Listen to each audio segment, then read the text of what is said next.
Still infertile? My son is a genius and looks just like me. Then let me introduce you to my son. What? Matthew was shocked, thinking I couldn't possibly have a son. We divorced 15 years ago. I had unexpectedly bumped into my ex-husband after 15 years. And to make things more complicated, I saw him with the woman who was the reason for our divorce. That's when he introduced me to his son, who he said was 15. So I introduced him to my son as well. Matthew seemed surprised, not expecting that I had remarried. Since Matthew and I only had a daughter together, his shock was evident. But as I tried to leave, Matthew and Amelia started to brag and show off to me. Little did they know, they were about to uncover a shocking truth, turning the situation into a complete mess. My name is Madison. I'm 45 with a history of divorce.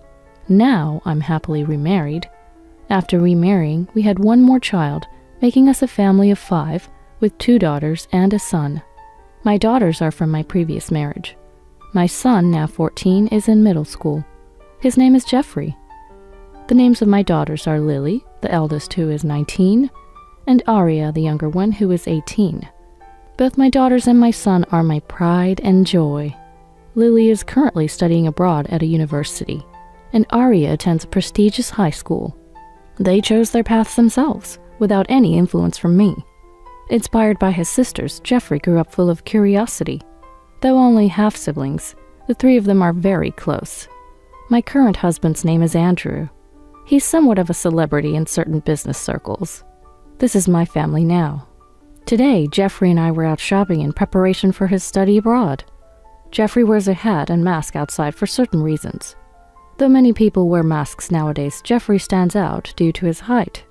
While shopping, Jeffrey seemed to bump into an acquaintance and asked, "Mom, can I go grab coffee?" "Sure, honey, I'll continue shopping then." He entered a cafe. Jeffrey, mature for a middle schooler, has many adult friends, and I believe the person he met was a college student. As I shopped alone, enjoying it for the first time in a while, someone suddenly called out to me. Is that you, Madison? What? I turned around and there stood the man I had hoped I'd never see again. My ex-husband. His name is Matthew. He's 3 years older than me, so he must be 48 now. Hey, how are you? You've really changed. You used to be so plain. Is that so? Well, goodbye then. Hey, wait a minute. I wanted to leave quickly. I had nothing more to say to Matthew. I met Matthew at a party. He was quite forward, and I, being serious and cautious, was drawn to him. Matthew pursued me aggressively. Friends warned me he was just playing around, but I was flattered by his attention. A first for me. I found myself falling for him more and more. So, on our second date, I agreed to start a relationship. Matthew was overjoyed, like a child who had just received a toy, and it thrilled me. I used to think he wasn't reckless, but rather someone who genuinely expressed his emotions.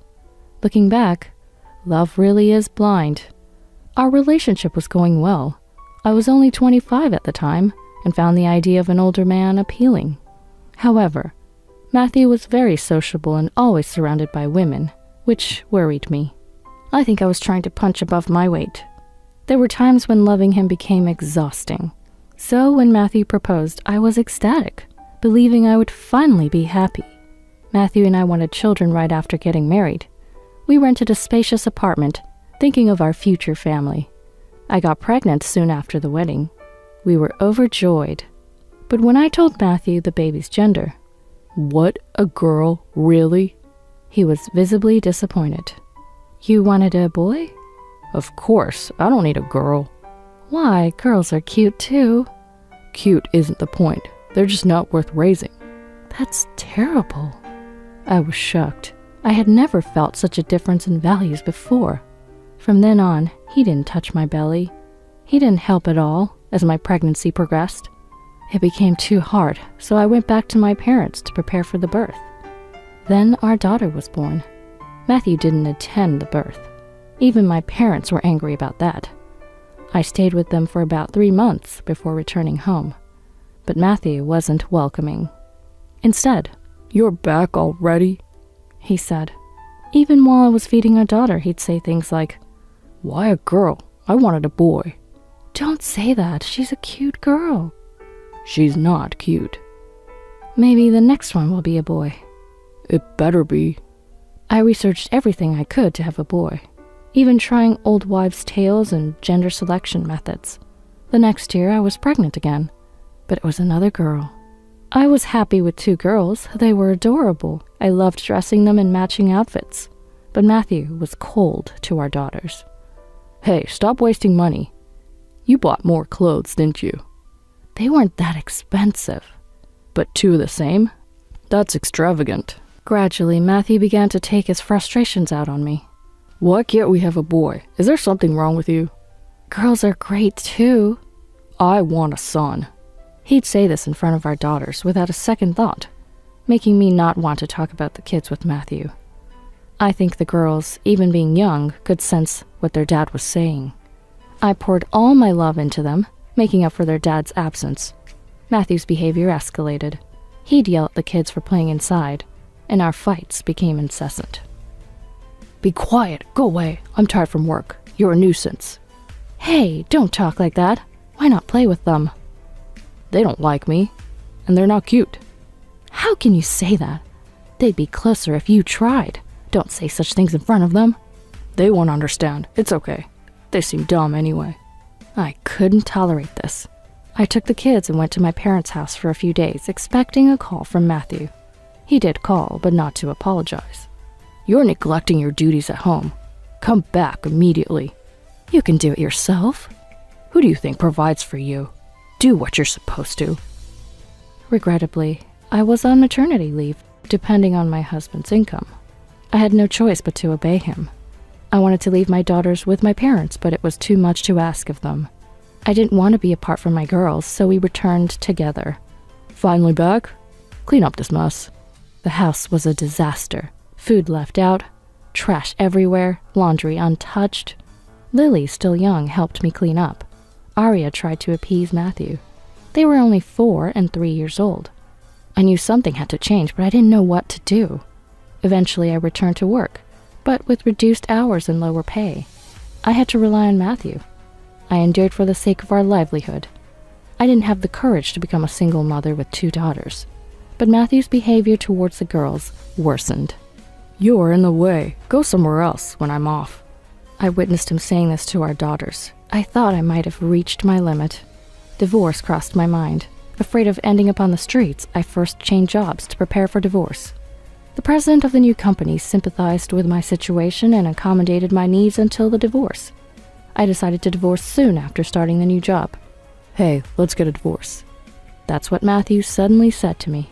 I was considering divorce too, but his bluntness caught me off guard. He had been thinking about divorcing me as well, so this seemed like a good opportunity. A chance for an amicable divorce. I'll take custody of the children. Fine, take them. I felt uneasy about Matthew's attitude.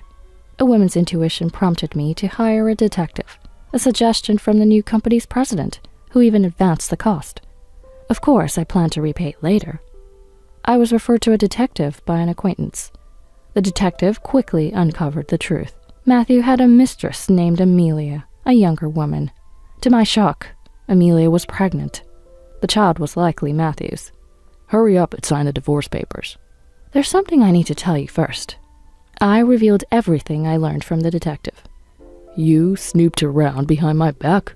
So what? Isn't the real issue that you've been deceiving us all this time? He became enraged as I continued to confront him. It's your fault for only giving birth to girls. What's that supposed to mean?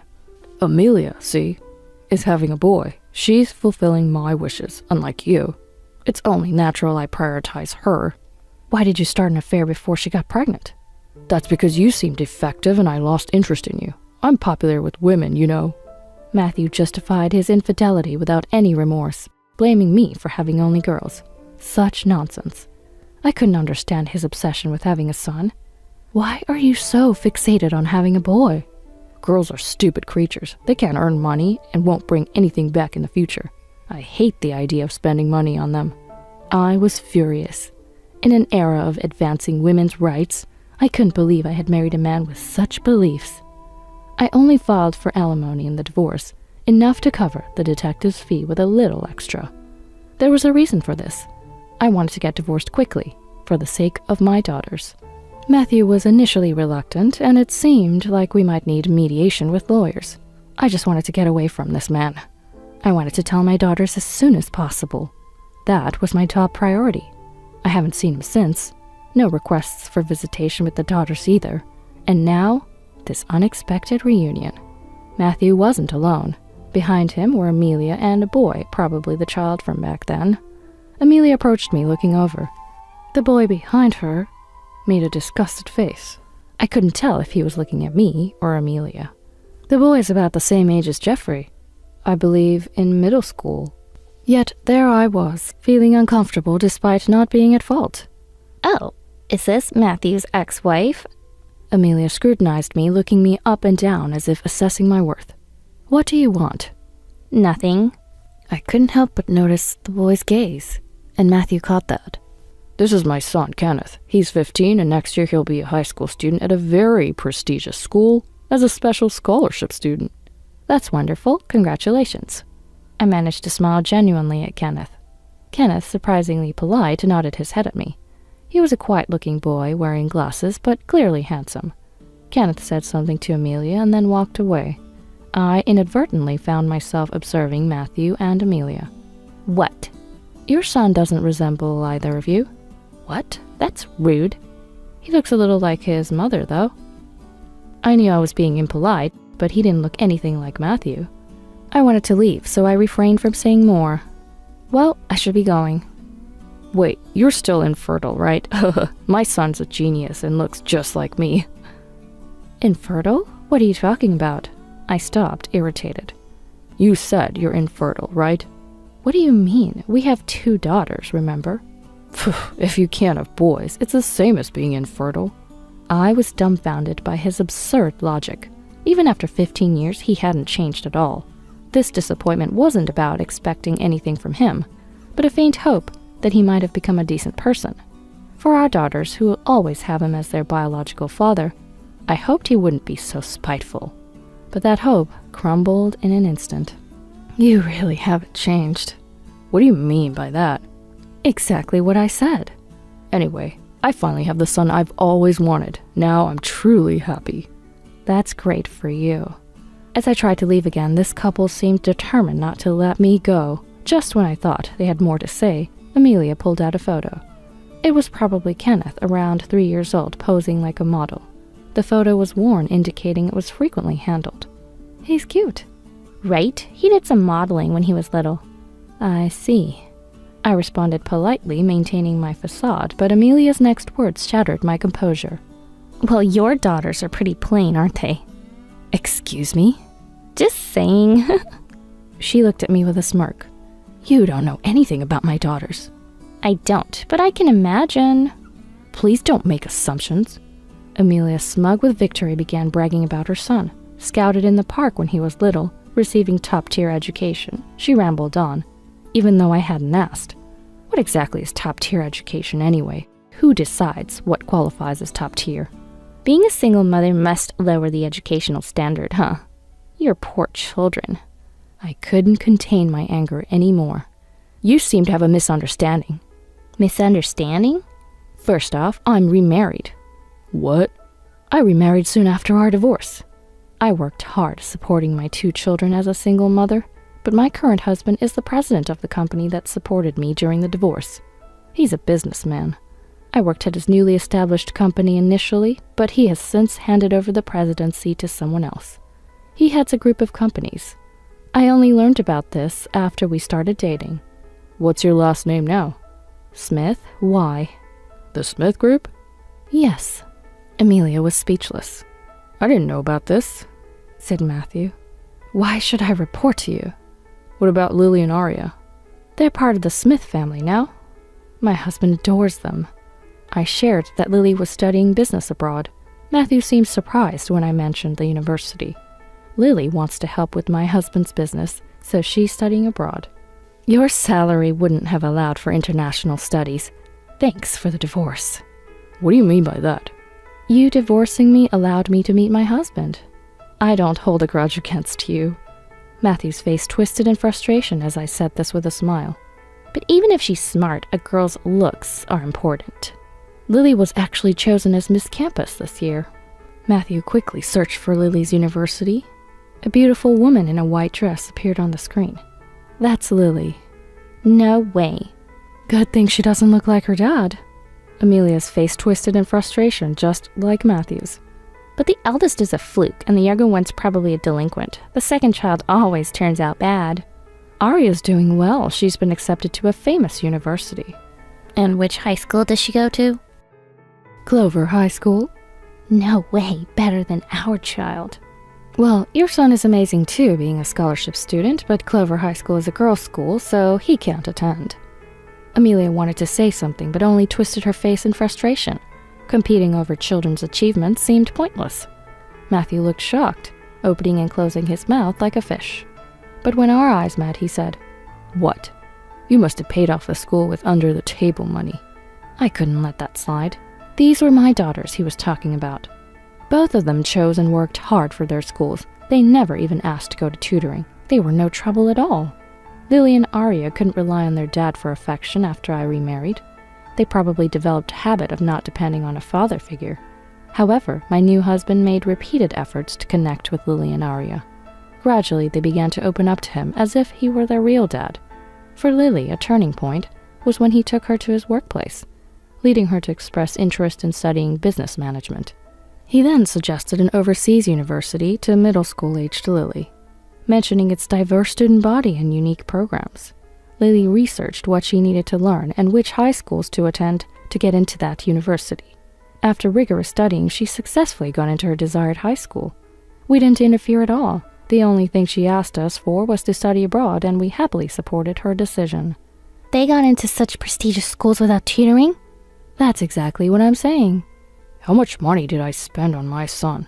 It's fine. Thanks to you, he grew up well. He'll surely pay you back. Sure, he will. This couple seemed to expect some sort of return from their child, which I found pitying. But it's none of my business what happens in other families. But Aria went to tutoring, right?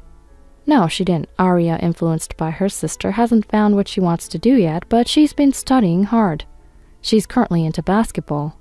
What's the point in doing something that doesn't make money? What does this man think children are for? They're not raised to become future money bringers. Did you want a boy just because you thought he'd bring you money in the future? It's not like that. I hit the nail on the head. I truly made the right decision divorcing this man. Then Jeffrey called. I told him where I was and hung up. Is Mr. Smith coming? What are you happy about? I just want to meet him. Amelia seemed eager with ulterior motives, but I had no intention of introducing them to my husband. No, I'm meeting someone else. Goodbye. Wait, are you running away? No. That's when Jeffrey arrived. I'll introduce you to my son. What? I reluctantly introduced Jeffrey to them. He was still wearing his hat and mask. Your son? Yes, he is my husband and my son. He's in 8th grade. But you only had girls. Jeffrey seemed irritated by Matthew's remark and asked me, "Mom, who's this rude guy?" He's my ex-husband, and that's his wife. Huh. Jeffrey's attitude seemed to have angered Matthew, who burst out in rage. What's with this rude kid? At least take off your hat and mask when greeting someone. No, he has a reason for not being able to take them off. Then Matthew started to smirk in a mocking way. I had a bad feeling about this. Ugly enough to hide your face, huh? Your new husband must be ugly too. Our daughters turned out pretty like me, but I guess your son wasn't so lucky. What are you talking about? My husband is so handsome. He's been featured in magazines. Really? Then your son must look like you. That's right. Unfortunately, he got Mom's ugly genes. Such a waste, especially since he's so tall.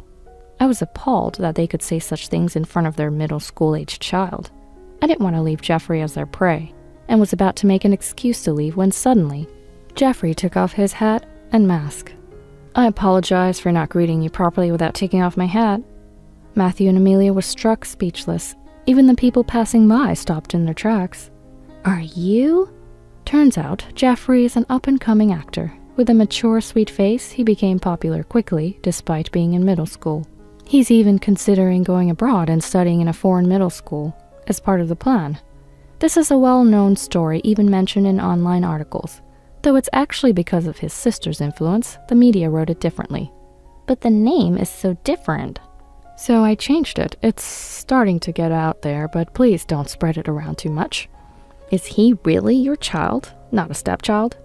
That's right, 14 years old. That's right after a divorce. Yes, I married right after divorcing you. But he doesn't look like you. People often say Jeffrey and I look alike. He's definitely my son. Just then, Kenneth returned. Seeing Jeffrey, Kenneth's face lit up with a smile. What's going on?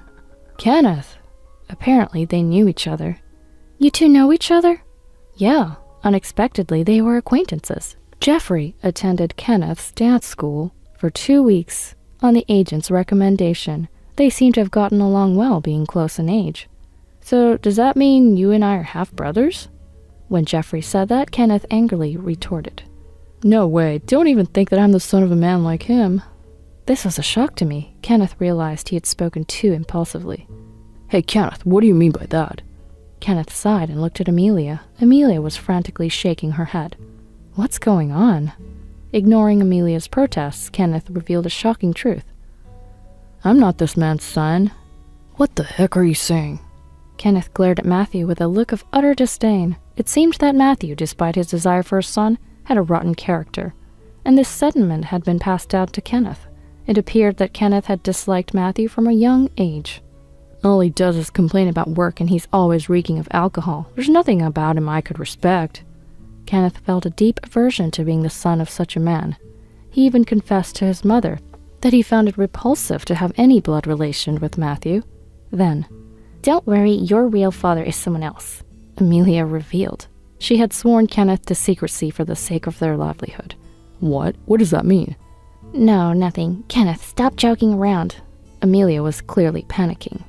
But our blood types are completely different. I'm type A. Aren't both of you type O? That's a lie. It's true. Then Kenneth pointed to a nearby blood donation poster. Why don't we go donate blood and find out? He said. Stop it! Amelia screamed in a frenzy. So that's what it was. It made sense why Kenneth didn't resemble them. He wasn't their child. Amelia was involved with Matthew and another man at the time, but she couldn't marry the other man. So she told Matthew that he was the father and married him. Matthew, realizing the truth, turned bright red with anger. He seemed to be trembling with rage. You're saying he's not my son? What does that mean? It's not what you think. There's a reason for it. What reason? Matthew didn't care that there were people around. Rather, he seemed oblivious to his surroundings. He yelled at Amelia loudly. So you've been deceiving me all this time? No, there's a reason for it, but even if there's no blood relation, Kenneth has always adored you like a real dad. It didn't look like adoration at all. You've always believed and raised him as your own son, but isn't it unusual not to notice for 15 years? It's proof that you haven't really engaged with your child. Shut up, it's none of your business. You're right, it's none of my business, so I'll be leaving. I realized a crowd had gathered around us. Not wanting Jeffrey to be involved in this, I decided to leave Matthew and Amelia arguing. Many people seemed interested in their quarrel, which worked in our favor. We'll be going then. Matthew, no longer paying attention to us, was shouting at a crying Amelia, begging for forgiveness. Kenneth was the only one who waved to us. His eyes seemed to say, "Please go now." We quickly hailed a taxi and escaped. I'm sorry you had to go through that. It's fine, Mom, I'm okay. Jeffrey comforted me, patting my back. Later, Jeffrey told me he had encountered Kenneth. Matthew, furious upon learning he'd been deceived for 15 years, presented Amelia with divorce papers. They ended up divorcing after much turmoil. Amelia, who'd always been a housewife, didn't want to work and was reluctant to divorce Matthew.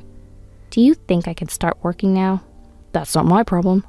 Matthew coldly brushed off Amelia's pleas. Kenneth was initially taken in by Amelia, but not trusting her, he ended up being adopted by his grandparents. His grandparents declared that they would cut ties with Amelia, their daughter, so she couldn't see her son anymore. Kenneth, of course, refused to see her too. Now Amelia works as a day laborer at a factory to make ends meet. Both Matthew and Amelia ended up alone. Worried about his old age, Matthew kept showing up in front of Kenneth.